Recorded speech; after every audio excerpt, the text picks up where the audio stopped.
If they made a Stargate version of this, that would be lit. I know that a lot of people, the only negatives I've ever seen about this game, because this game's fantastic. I call this game a 10 out of 10, 100%. The only negative comments are the fact that people who have like bought all of the Stellaris mods and DLC are just saying that this is just Stellaris with a mod repaint. Fair.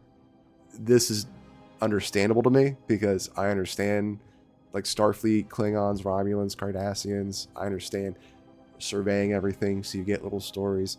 So for me, this is a great entry point. And plus, this was like $10 on sale, so I said, why not? $30 normally, this insane price for something that's so put together, because there's no DLC for this game, which I actually appreciate, because there's enough to do and it's a whole complete game.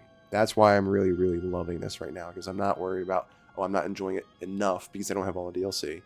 And I'm also saying, oh, I need to enjoy it more because I just bought $80 worth of DLC. This is literally normally $30 game, completely finished, polished, fun. You can play it so many different ways in each faction. There's 4 factions. There's little story missions. It's great. There's details amazing.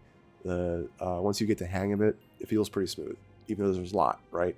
But it's a whole galaxy management simulator. It's going to be a lot. It's like the end game of Spore. Spore builds you up over the course of like 20 hours until you get to there. Then once you're there, you're like, okay, now you understand how to move around and what you're doing with all your units and all this stuff, which is great. Spore is great. It'd be cool if they either updated that or made a Spore Remastered or a Spore 2. And then that allow like official modding capabilities that are approved, like how Skyrim does it, right? Bethesda was like, well, hey, there's community mods, but we can approve them. If we approve them, we'll put them on the store so that they just load in like a approved Bethesda mod or DLC, so you don't have to worry about it in your mod loader, and everyone can enjoy it. It doesn't disable your achievements either. Like if it's lore accurate and it's not like obtrusive, it doesn't like game break, right? That's cool. That's great incentives to make more content that are accurate to what your player base to play. So there's mods available for this game too, and that's what's cool is if you did want to expand, there's plenty of mods available. You can actually get them through the launcher from the developer. It's great. So even if you have Stellaris and this, then all clicks in, right? Maybe if Stellaris had an option kind of like the Total War Warhammer games, where it's like, oh, if you have the factions from game 1, they'll carry over to game 2 and game 3. If they did that, where it's like, oh, hey, if you have the official Star Trek stuff, then yeah, you can add those into your Stellaris campaigns as one of their factions, maybe, right? And just see how that interplays and plays out. And then maybe that's the thing that the developer could do. They can make a game like this for a lot. Like they can make a Magic the Gathering, a Warhammer one for all this. And then if you have all those different side games, maybe they'll just be like DLC, and you can bring those factions into the main game for Stellaris, and it grows Stellaris more. But it also gives people an entry point into this type of gameplay, because if you say, hey, jump into Stellaris right away with all the DLC packs because it's the best, no one's going to understand that stuff right away. It's ridiculous. It's so much. And it's great if you have someone to guide you, but learning even how to do one of these games on your own as it can be so tough, especially when you're exhausted. But once you get the hang of this is so relaxing, because once you know how to autopilot stuff and know that, okay, it's going to go out here, it's going to go out there, I can hit the space bar, let everything play, and then after like 5 or 10 minutes, maybe add a bunch more quests and a bunch more options to do. And then you can play at your own speed. And if you want to get really, really micromanagey, you can do that. If you want to do macro scope and just say, well, do this, do that, go there, you can do that too. I like playing the macro scope way. It's a little bit more like my type of gameplay where stuff keeps popping up like this, right? So we just ran into somebody. Awesome. All right, pleased to meet you. And then antimatter wastelands.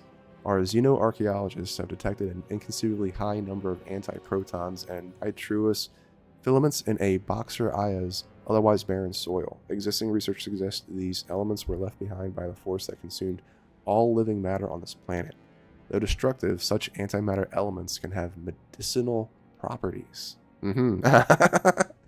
Our investigating crew has also come across a number of extraction tools, as well as a metal trapdoor with the words "an antimatter of time" engraved on a rusted lock.